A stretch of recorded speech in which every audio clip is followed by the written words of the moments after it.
ताज्या घडामोडी पाहिजेत तर मग C24 तास या आपल्या YouTube चॅनलला लाईक करा, शेअर करा, सबस्क्राइब करा आणि बेल आयकॉनवरती क्लिक करायला विसरू नका। राहुरी शहरामधील नामांकित साईराम इलेक्ट्रॉनिक्स अँड बॅटरीज या दालनात तुम्हाला मिळतील सर्व प्रकारच्या इलेक्ट्रॉनिक वस्तू तसेच होम अप्लायन्सेस। साईराम इलेक्ट्रॉनिक्सचं नातं आहे खास, प्रत्येक घरात गुणवत्तेचा विश्वास। उन्हाळ्यामध्ये थंड कूल करण्यासाठी AC, fridge, cooler, deep freeze यांची भव्य अशी रेंज। साईराम इलेक्ट्रॉनिक्स खरेदी विक्री संघ, नगर मनमाड रोड, राहुरी। तेव्हा आजच साईराम इलेक्ट्रॉनिक्स या दालनाला भेट द्या आणि आनंदाची सुरुवात करा। Sairam hospital test tube baby centre. मी डॉक्टर स्वप्नील माने, स्त्रीरोग, वंध्यत्व व दुर्बीणद्वारे शस्त्रक्रिया तज्ञ। आमच्याकडे दुर्बीणद्वारे शस्त्रक्रियेसाठी लागणारे सर्व अत्याधुनिक उपकरणं अवेलेबल आहेत। त्यामध्ये 3D 4D कॅमेरा, तसेच रुग्णांना 10 ते 20 ml रक्तस्राव होतो। पेशंटला खूप आरामदायी ऑपरेशन होतं। सूक्ष्म आजार बाहेर काढले जातात। 10 पटीने पेशंटच्या अवयवांचं निराकरण करता येतं आणि आजाराचं उच्चाटन केलं जातं। साईराम हॉस्पिटल, लॅप्रोस्कोपिक सेंटर आणि test baby centre, court area, Bhagyashree हॉटेलच्या पाठीमागे, राहुरी। पाठदुखी, कंबरदुखी, खांदादुखी, सांधेदुखी तसंच मणक्याच्या आणि पॅरालिसिस आजारांपासून डॉक्टरकडे जाऊन वैतागले आहात का? तर आहे ना राहुरीमध्ये आयुर्वेदिक खात्रीशीर उपचार। Doctor Melavane hospital and spine care therapy centre, Rahuri bus stand समोर। डॉक्टर केतन धनंजय मेळवणे, संपर्क 9890 42 52 40। 25 वर्षाची परंपरा, डॉक्टर मेळवणे हॉस्पिटल। श्रीगोंदा शहरामधील राम मंदिर येथे शिवसेना संपर्क प्रमुख राम रेपाळे यांच्या उपस्थितीमध्ये पदाधिकारी, नगरसेवक आणि कार्यकर्त्यांची पक्षवाढी संदर्भामधील आढावा बैठक पार पडली आहे। या बैठकीसाठी अहिल्यानगर जिल्हा प्रमुख अनिल शिंदे आणि शहर प्रमुख सचिन जाधव उपस्थित होते। बैठकीमध्ये शिवसेना नगरसेवकांनी विविध स्थानिक प्रश्न मांडत आपल्या अडचणी मनमोकळेपणाने व्यक्त केल्या। यावरती मार्गदर्शन करताना राम रेपाळे यांनी नवीन मतदार द्यावा, BLO समन्वय आणि पक्ष संघटन मजबूत करण्यासाठी कार्यकर्त्यांना सज्ज राहण्याचं आवाहन केलं आहे। उपमुख्यमंत्री एकनाथ शिंदे यांच्या नेतृत्वाखाली शिवसेना वेगानं वाढते, राज्यामधील दुसऱ्या क्रमांकाचा पक्ष बनत असल्याचा दावा त्यांनी केला। आगामी निवडणुकांमध्ये पक्षाची ताकद स्पष्टपणे दिसेल असा विश्वास देखील त्यांनी व्यक्त केला। श्रीगोंदा नगरपालिकेत भाजप शिवसेना युतीचा धर्म पाळणं गरजेचं आहे। स्थानिक पातळीवरती निर्माण होणारे वाद टाळावेत असंही त्यांनी स्पष्ट केलं। नगरसेवकांना न्याय मिळवून देण्यासाठी वरिष्ठ पातळीवरती पाठपुरावा केला जाईल असं आश्वासन त्यांनी दिलं। तर स्वीकृत नगरसेवकांच्या मुद्द्यावरती बोलताना राज्यात युती असताना देखील काही ठिकाणी व्यक्तिगत पातळीवरती अडथळे येत असल्याचे त्यांनी म्हटलं आहे। शिवसेनेचा अधिकार कायम ठेवण्यासाठी आवश्यक ते निर्णय घेतले जातील असंही त्यांनी म्हटलं। जिल्हा परिषद आणि पंचायत समिती निवडणुकांबाबत निर्णय हा पक्ष नेतृत्व घेईल आणि तो सर्वांना मान्य राहील असंही त्यांनी स्पष्ट केलं। अहिल्यानगर जिल्ह्यात शिवसेनेला मानणारा मोठा वर्ग आहे, जनतेपर्यंत पोहोचण्यासाठी कार्यकर्त्यांनी सक्रिय राहावं असं आवाहन त्यांनी केलं। तर यावेळी श्रीगोंद्याचे नेते मनोहर पोटे यांच्या कामाचं कौतुक करत पराभवामधनं खचून न जाता विकास कामं सुरू ठेवावीत असं मार्गदर्शन करण्यात आलं। बैठकीसाठी शिवसेनेचे नेते मनोहर पोटे, कृषी उत्पन्न बाजार समितीचे सभापती अतुल लोखंडे तसेच तालुका अध्यक्ष नंदकुमार ताडे यांच्यासह सर्व नगरसेवक, पदाधिकारी आणि कार्यकर्ते मोठ्या संख्येनं उपस्थित होते। अहिल्यानगर दक्षिण लोकसभा चा संपर्क म्हणून मला शिवसेना पक्षाचे मुख्य नेते आदरणीय एकनाथजी शिंदेसाहेबांनी एका विश्वासाने ही जबाबदारी दिलेली आहे आणि मग आपल्या सहकाऱ्यांसोबत, पदाधिकाऱ्यांसोबत चर्चा करण्यासाठी आज ही बैठक होती। त्याचप्रमाणे केंद्रीय निवडणूक आयोग जे सूक्ष्म पुनर्निरीक्षणाचं काम चालू आहे, त्याच्यामध्ये BLAची नेमणूक असेल किंवा मतदार याद्याचं नवीन होणाऱ्या याच्यामध्ये SIR या संदर्भात काही मार्गदर्शन करायचं होतं।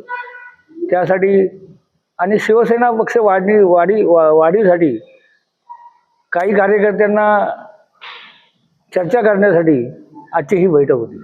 आपण बघताय महाराष्ट्रामध्ये शिवसेना हा 2 नंबरचा पक्ष आहे आणि आतापर्यंत झालेल्या निवडणुकांमध्ये घवघवीत यश शिवसेनेला मिळालेलं आहे।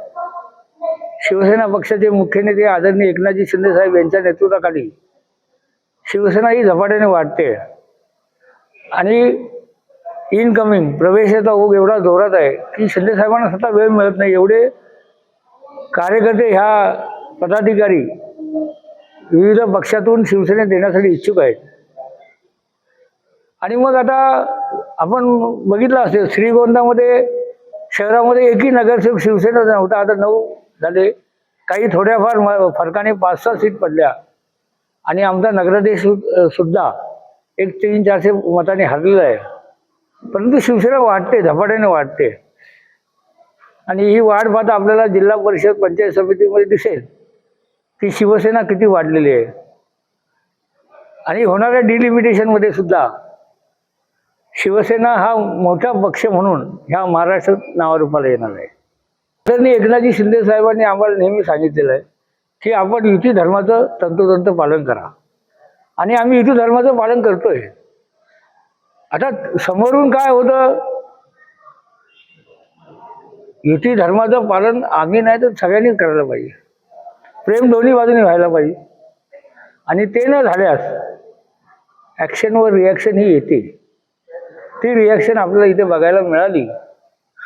परंतु तरीसुद्धा शिंदेसाहेबांनी आम्हाला सांगितलेलं आहे आपण युती धर्मामध्ये जायचं आहे. कोण काय करतो, कोणी गाय मारली म्हणून आपण वासं मारायचं नसतं.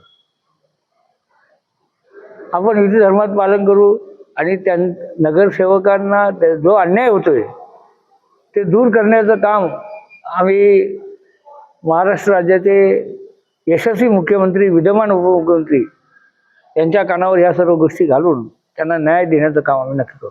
गोष्टी पक्ष करत नसतो, काही व्यक्ती करत असतात. आमची नॅचरल युती शिवसेना आणि भाजप आहे. भाजप हा अन्याय नाही करत. एखादी व्यक्ती असते ती करत असावी असं मला वाटतं. आणि मग शिंदे साहेबांना सांगून ते त्या पक्षाच्या वरिष्ठांशी चर्चा करतील आणि निर्णय घेतील. परंतु जो आमचा अधिकार आहे तो आम्हाला मिळालाच पाहिजे. त्यामध्ये कुठेही दुमत असल्याचं कारण नाही. महाराष्ट्रामध्ये मला वाटतं एकमेव नेता आहे जो प्रत्येक कार्यकर्त्याच्या मागे खंबीर उभा राहतो. त्यांचं नाव आहे आदरणीय एकनाथ संभाजी शिंदे. ते आजही एका कार्यकर्त्यासारखं झपाटून काम करतात. ते तळागाळातल्या सर्व घटकांसाठी काम करतात. म्हणून दिवसातून 20-22 तास काम करण्याची ताकद ठेवतात. आणि मग त्यांच्या पाठीमागे खंबीर उभं राहणार नाही तर कुणाच्या मागे खंबीर उभं राहणार. प्रत्येक शिवसैनिकाच्या सुखदुःखात उभं राहण्याचं काम एकनाथ शिंदे साहेब करतात. हे तर आमचे नगरसेवक आहेत, हे आमचे तालुका प्रमुख आहेत, हे आमचे पदाधिकारी आहेत. त्यांच्या मागे तर आम्ही खंबीरपणे उभे राहणार. काय बघा, केंद्रात आपली युती आहे, चांगलं काम चालू आहे. राज्यात युती आहे, चांगलं काम चालू आहे. स्थानिक पातळीवर काही ठिकाणी प्रत्येक स्थानिक नेत्यांना अधिकार दिले युती करायची नाही करायची कसं करायचं त्याप्रमाणे स्थानिक पातळीवर होत असतं. आणि तालुक्यामध्ये असं काय झालं, आताही आम्ही कुठे युतीत लढलो तरी 9 आमचे आले ना. पहिल्यांदा नाही एकत्र लढले तर शिवसेनेची संख्या नक्की 1 नंबरला असल्याशिवाय राहणार नाही, एवढी मला पूर्ण खात्री आहे. जिल्हा परिषद पंचायत समितीमध्ये युती करायची की नाही करायची हा निर्णय आदरणीय एकनाथजी शिंदे साहेब आमच्या पक्षाच्या वतीने घेतात. त्यांच्या आदेशाचं तंतोतंत पालन शिवसेनेमध्ये होतं. मग भाजपचे वरिष्ठ नेते आणि आमचे साहेब हे ठरवतील युती होणार की नाही होणार. जर समजा स्थानिक पदाधिकाऱ्यांनी कोणी विरोध केला त्याच्यावर सुद्धा निर्णय साहेब घेतील.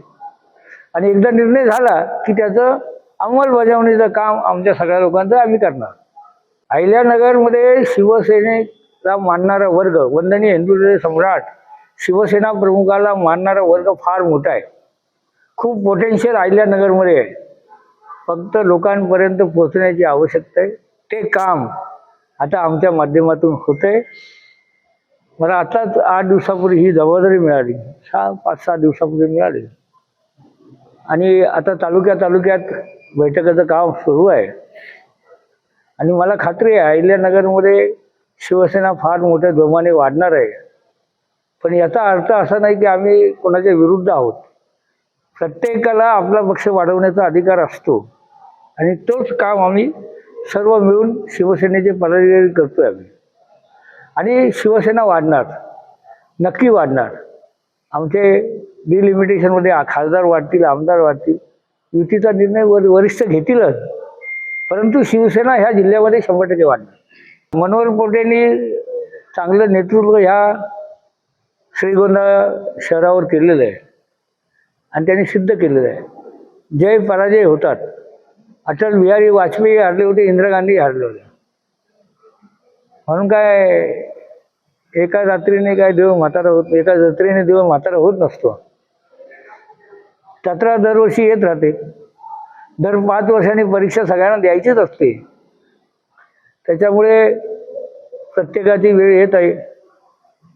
जैसी करणी वैसी भरणी. जे पेरणार तेच उगवणार. सुहास कुलकर्णी, C24 तास, श्रीगोंदा. कॉंग्रॅच्युलेशन्स वहिनी, बाळ झाल्याबद्दल. पण मी ऐकलंय डिलिव्हरी फार क्रिटिकल होती. आता ठीक आहे ना सगळं? अगं होता थोडा प्रॉब्लेम, पण स्त्रियांच्या आरोग्याची संपूर्ण काळजी घेणारं मातृसेवा होतं ना साथीला. सगळं सुरळीत झालं. किशोर वयापासून ते रजोनिवृत्तीपर्यंत स्त्रीच्या आरोग्याची संपूर्ण काळजी घेणारं अहमदनगरमधील पहिलं स्त्री रुग्णालय Matruseva women's hospital, obstetric ICU. किशोरवयीन आणि विवाहपूर्व समुपदेशन, गरोदर माता तपासणी आणि प्रसूती, पहिल्या सिझेरियन नंतर नॉर्मल डिलिव्हरीची सोय. मातृसेवा विमेन्स हॉस्पिटल, सक्कर चौक, नवीन टिळक रोड, अहमदनगर. फोन 9850 20 0017.